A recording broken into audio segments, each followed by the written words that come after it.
मोदी के मंत्री के घर पर खेला हो गया, 20 सांसद बागी हो गए। पता तो चल ही गया होगा क्योंकि इतनी बड़ी खबर है। एक नहीं बल्कि 20 सांसद बागी हो जा रहे हैं मोदी के केंद्रीय मंत्री के घर पर। मजबूत नेतृत्व कितनी बड़ी है आज आपको इस रिपोर्ट में पता चलेगा। मोदी का पूरा भांडा जो है, मोदी सरकार का जो भारतीय जनता पार्टी है, उसका खेल सब कुछ एक्सपोज होकर रह गया है। दुनिया को ये दिखाते हैं कि भाई ये दुनिया की सबसे बड़ी पार्टी है। जनता इनको चुनाव में भर भर कर वोट देती है। जनता इनको चुनती है क्योंकि इन्होंने देश का भला किया है, देश में तरक्की ला दी है।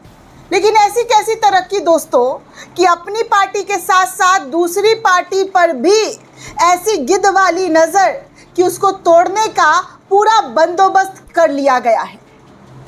अचानक से दोस्तों पश्चिम बंगाल की राजनीति बदल गई, सत्ता बदल गया। लेकिन सत्ता बदलने के बाद भाजपा का खेल नहीं बदला, बल्कि भाजपा अपने शाम दाम दंड भेद सारे हथकंडे अपनाने लगी। पश्चिम बंगाल पाकर सुकून नहीं मिला कि अब टीएमसी के सांसदों को तोड़ना शुरू कर दिया गया है।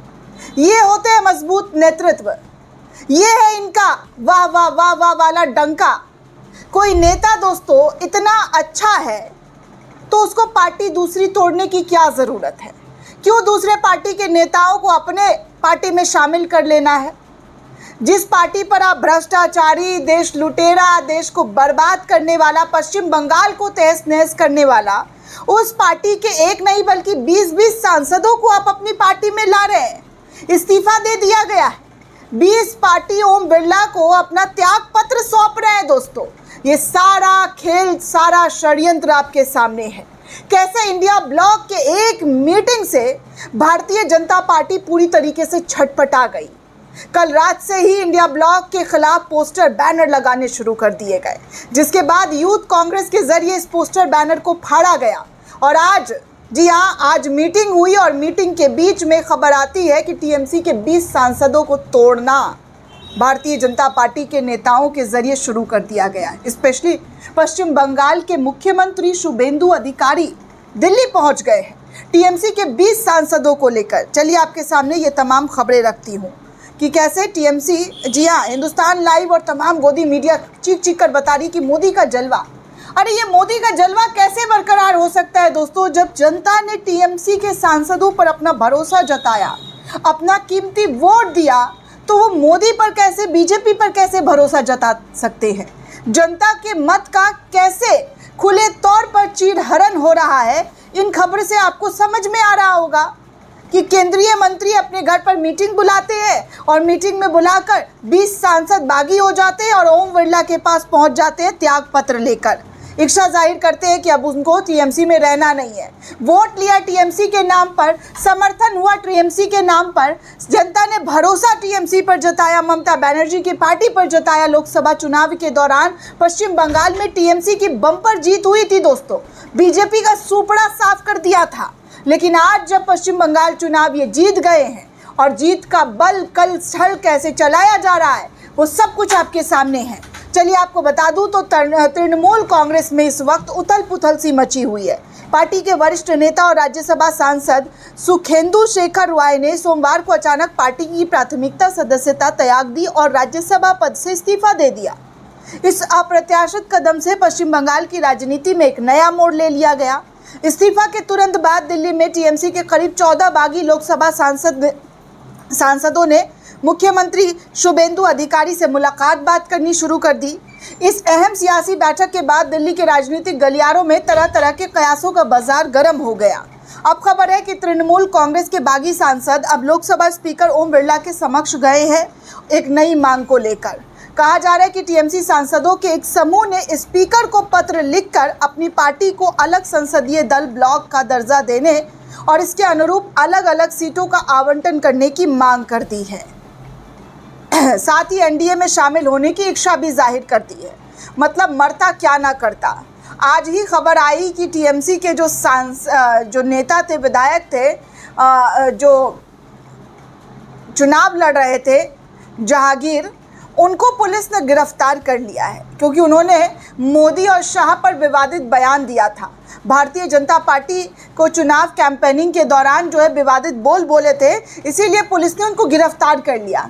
वैसे तो देश के कई नेताओं को गिरफ्तार करना चाहिए, देश के तमाम नेताओं को जेल में डाल देना चाहिए, क्योंकि चुनाव के टाइम ये एक दूसरे पर कितना घटिया और ओछी कटाक्ष करते हुए नजर आते हैं। लेकिन यहाँ कार्रवाई दोस्तों आप समझ रहे, सेलेक्टिव तरीके से होता है। आप मुसलमान हैं तो आप पर कार्रवाई होगी, आप मुसलमान हैं तो आपके घर पर आनन फानन में बुलडोज़र चला दिया जाएगा, आप मुसलमान हैं आपके घर में हत्या हो जाती है, आपके घर के लोगों को, फर्द को लिंचिंग करके मार दिया जाता है, सरे राह पर उनको पीट कर मारा जाता है, तब ऐसी कार्रवाई किसी भी धर्म के लोगों के खिलाफ होता हुआ नज़र नहीं आता है। कानून सबके लिए बराबर है ना। तो बराबरी से जैसे जहांगीर को जो है विवादित बयान के तौर पर जो दिया था गिरफ्तारी हुई, वैसे ही कई पार्टी के नेताओं की, मैं स्पेशली बीजेपी की नहीं बोल रही हूँ ना कांग्रेस की, बहुत सारे पार्टी के नेताओं ने विवादित बयान दिए हैं ना, चीख कर दिए हैं। तो उन पर कितनी कार्रवाई हुई, उनको पुलिस ने कहाँ से गिरफ्तार किया है, ये मेरा सवाल है। मैं सवाल पूछ रही हूँ, मुझे जवाब हो सके तो इस देश के बड़े जो पद पर बैठे हुए मंत्री वो बताएं, प्रशासन बताए कि क्या विवादित बयान और पार्टी के नेताओं के जरिए नहीं दिया जाता है। नीतीश राणे विवादित बयान नहीं देते हैं, कपिल मिश्रा का विवादित बयान नहीं सुना है, गृह मंत्री अमित शाह ने क्या बयान दिया आपको याद है ना, प्रधानमंत्री नरेंद्र मोदी लोकसभा चुनाव के दौरान क्या कह रहे थे, ये सब कुछ याद है ना, इसी देश में हुआ है। तो इन लोगों पर कितनी कार्रवाई हुई, क्या क्या वो इन लोगों पर कार्रवाई करके इनको जो है जेल की सलाखों के पीछे डाला गया, नहीं डाला गया ना। अनुराग ठाकुर, देश के गद्दारों को डैश डैश डैश मारो, हुआ है ना इस देश में ऐसे नारे, इस तरीके की बातें एक कम्युनिटी को लेकर कही गई है। गृह मंत्री कह रहे हैं कि भैया बटन दबाओ, यहाँ तो शाहीन बाग में औरतों को, महिलाओं को करंट लगे, शाहीन बाग वालों को करंट लगे। ये तो बहुत अच्छा, एकदम शानदार एकदम जो है बहुत बेहतरीन बयान तो नहीं था, ये भी विवादित ही बयान है ना। लेकिन इन लोगों को खुली आज़ादी दी गई है, पूरी तरीके से खुला छोड़ दिया गया है कि भैया भाजपा में आप हैं तो आपके साथ आप 100 खून भी कर देना तो आप पर माफ़ी है, और आप विपक्ष में हैं तो आपके साथ ऐसे अत्याचार किए जाएंगे कि आपको उठने नहीं दिया जाएगा। आम आदमी पार्टी का एग्जाम्पल ले लीजिए, दिल्ली विधानसभा चुनाव के से पहले क्या कुछ नहीं हुआ, जेल की सलाखों के पीछे बड़े नेताओं को डाल दिए गए, ईडी सीबीआई तमाम तरीके के रेड पड़े, आरोप लगे, और वही जो बीजेपी के खिलाफ बोल रहे थे वो सब बीजेपी में चले गए। आज बीजेपी के लिए वो बहुत अच्छे, बहुत बढ़िया, कल तक ये नीट पेपर एग्ज़ाम को लेकर बीजेपी पर कटाक्ष करते थे, लेकिन आज सब राघव चड्ढा वगैरह सब चुप खामोश। ऐसी कौन सी गोली खा लेते भैया, ऐसा कौन सा पाउडर है इनके पास जहाँ पर इनके सारे दाग बीजेपी में जाकर धुल जाते हैं। ऐसे दोस्तों लोकतंत्र की हत्या हो रही है। खैर मैं आपको बता दूं, इस्तीफा देने के बाद जो है टीएमसी के नेता सांसद सुखेंदु शेखर रॉय के सांसद पद और पार्टी सदस्यता दोनों से इस्तीफा के तुरंत बाद एक तस्वीर सामने आई जिसमें कम से कम 5 टीएमसी सांसद उसके साथ दिखे। बताया जा रहा है कि इस बैठक में शर्मिला सरकार, वर्धमान पूर्व, प्रसून बनर्जी हावड़ा, जगदीश बसुनिया कूच बिहार, कलीपद सोरेन झारग्राम और अरूप चक्रवर्ती बांकुरा। और आपको बता दें दोस्तों कि शुभेंदु शेखर राय जो है पिछले 1 दशक से ज़्यादा के समय से टीएमसी के प्रमुख चेहरा रहे हैं, और आज वो बीजेपी में जाने की इच्छा जाहिर कर रहे हैं। आज वो बीजेपी के इतने सगे हो गए हैं कि बीजेपी वाले उनको लेते हुए नज़र आ रहे हैं।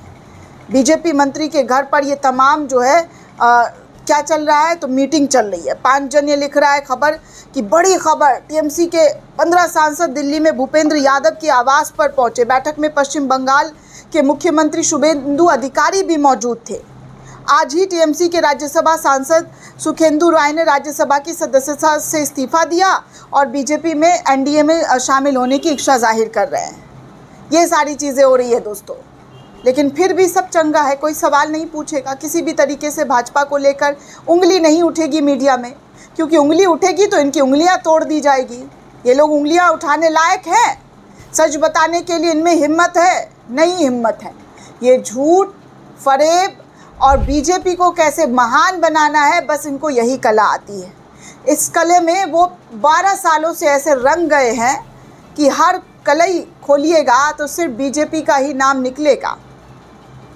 दोस्तों, क्या हो रहा है हमारे देश में मैं क्या ही बताऊं। हद से ज़्यादा मुसलमानों के साथ भी बुरा हो रहा है, विपक्षी दलों के पार्टियों के साथ भी बुरा हो रहा है। उनको भी पूरी तरीके से चैन नहीं लेने दिया जा रहा है। कैसे उनकी पार्टी पूरी तरीके से टूट जाए, इसकी पूरी तरीके से कोशिश की जा रही है। लेकिन इस तमाम चीज़ों के बाद भी इंडिया ब्लॉक एक साथ आकर एक मंच पर अपनी मौजूदगी जाहिर कर रहा है और बता रहा है कि वो आगे की लड़ाई कितनी भयानक तरीके से बीजेपी के खिलाफ लड़ने वाले हैं। दोस्तों, ये पूरी रिपोर्ट आपको कैसी लगी हमें कमेंट करके ज़रूर बताइएगा। साथ ही साथ चैनल को ज़्यादा से ज़्यादा लाइक, शेयर और सब्सक्राइब करना बिल्कुल भी ना भूलें। शुक्रिया दोस्तों।